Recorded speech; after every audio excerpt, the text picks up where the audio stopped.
안녕하십니까, 닥터부동산의 신규진입니다. 이번 영상에서는 마곡 오피스텔 주택임대사업자 자동말소 이후에 세금 폭탄이 될 수 있다 라는 주제로 여러분들께 오늘 말씀을 드리도록 하겠습니다. 지난 7.10 부동산 대책 이후로 이 오피스텔에 대한 단기 임대사업자에 대해서 이 자동말소가 이루어지면서 이 마곡의 오피스텔 대부분이 자동말소가 되었거나 또 앞으로 자동말소가 될 것 같습니다. 자, 그런데 이 자동말소가 되면 앞으로 어떻게 될 것인가에 대해서 많은 정보를 통해서 제가 알려드렸는데요. 또 미처 생각지 못한 그런 부분에 대해서 이런 세금 폭탄이 될 수 있는 그런 우려스러운 부분에 대해서 오늘 여러분들께 알려드리기 위해서 이 시간을 준비했습니다. 자, 우리가 주택임대사업자로 자동말소가 되면요, 그래도 조금 안심을 했던 게 해당 오피스텔에 대한 양도세 중과 면제와 함께 이 본인의 1가구 1주택 비과세에 해당하는 거주주택을 5년 안에 팔 경우에는 이 비과세를 해주기로 약속을 했기 때문에 우리 조금 안심을 하고 있었습니다. 자, 그런데 이것이 이 정부 발표와는 다르게 조금 이 국세청에서는 다른 해석을 내놓았기 때문에 오늘 이 시간에 여러분들께 공개를 해드리도록 하겠습니다.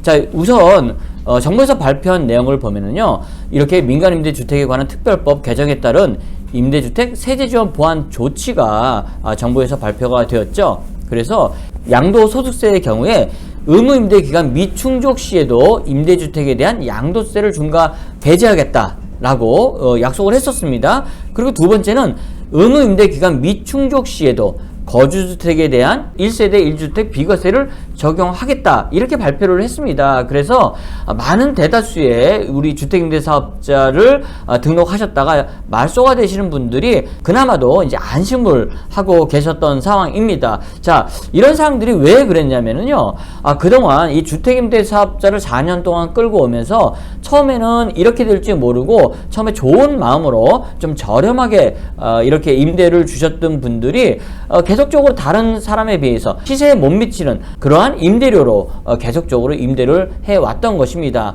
하지만 우리가 2016년도, 2017년도에 이런 주택임대 사업자를 할 때는 4년 의무기간이 끝나면 마음대로 받아라, 이렇게 법이 되어 있었는데 2019년도에 어떻게 바뀌었습니까? 4년 의무임대기간이 지나도 이 주택임대사업자에 대해서 계속 혜택을 받기 위해서는 5% 인상에 대한 규제를 계속적으로 적용을 하겠다라고 발표를 했었죠. 그때만 해도 이거 참 머리 아프네 라고 했었는데 7.10 부동산 대책으로 아예 자동말소를 해버린 그러한 상황입니다.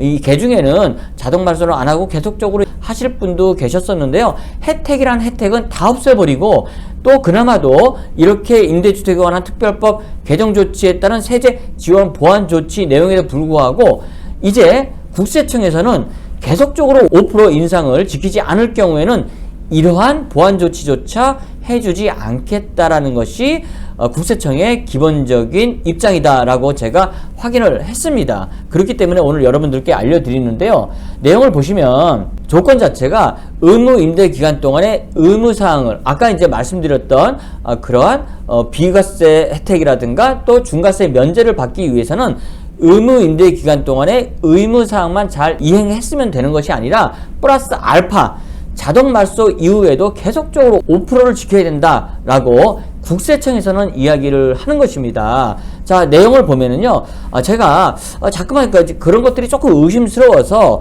국민신문고를 통해서 국세청에다가 정식으로 입장을 제가 좀 요구를 했습니다. 자, 그래서 이렇게 왔는데요, 좀 간결하게 제가 말씀을 드리면 거주주택 비과세 적용 관련돼서 귀사례의 임대주택이 민간 임대주택에 관한 특별법상 임대 의무 기간이 종료한 날 등록이 말소된 경우로서 해당 등록이 말소된 이후 5년 이내에 2년 이상 거주한 거주주택을 양도하는 경우 양도소득세 비과세 적용이 가능한 것입니다. 이 경우 소득세법 시행령 제155조 23항에 따라서 민간임대주택에 관한 특별법상 해당 임대주택의 임대 의무기간이 종료한 날 등록이 말소된 경우 임대기간 요건을 갖춘 것으로 보아 소득세법 시행령 제155조 제20항에 따른 거주주택 비과세 규정을 적용하는 것이므로 상담 간의 견해로서는 임대주택 자동 말소 이후에도 거주주택 양도 당시 임대주택의 임대료 등 상한 제한 요건을 충족하여야 할 것으로 판단됩니다. 라고 답변이 왔습니다. 즉 팔기 전까지 5% 인상에 대한 규정을 계속적으로 지키지 않으면은 비과세 그리고 해당 오피스텔에 대한 중과세 면제 없다라는 것입니다. 특히 이제 다른 것보다는 이제 마곡 오피스텔에 대해서 제가 이렇게 집중적으로 말씀을 드리는 게, 마곡 오피스텔은 잘 모르고 워낙 낮게 이제 이게 책정을 하신 분들이 계십니다. 그런 분들은 이제 4년이 되면서 아 그래 뭐 이렇게 자동 말소가 된 이후에 뭐 이런 것도 해준다니까는 그나마도 위안을 삼았던 분들이 많은데, 이렇게 지금 국세청에서는 계속적으로 5% 인상에 대해서 규정을 지키지 않으면은 이런 세금 혜택을 주지 않겠다라는 뜻으로 이렇게 답변이 나와 있습니다. 뭐 이것이 뭐 공식적인 입장인지 아니면 이 상담관의 그냥 개인적인 입장인지는 확인을 할 수 없지만은, 그래도 제가 공식적으로 요청한 상황에서 답변을 받은 것이기 때문에 이런 상태로 일단은 인지를 하는 것이 좋겠다라고 여러분들께 말씀을 드리겠고요. 거기에 대해서 여러분들이 또 대책을 좀 세우셔야지 않을까 싶어서 이 영상을 제가 여러분들께 공개해 드리는 것입니다.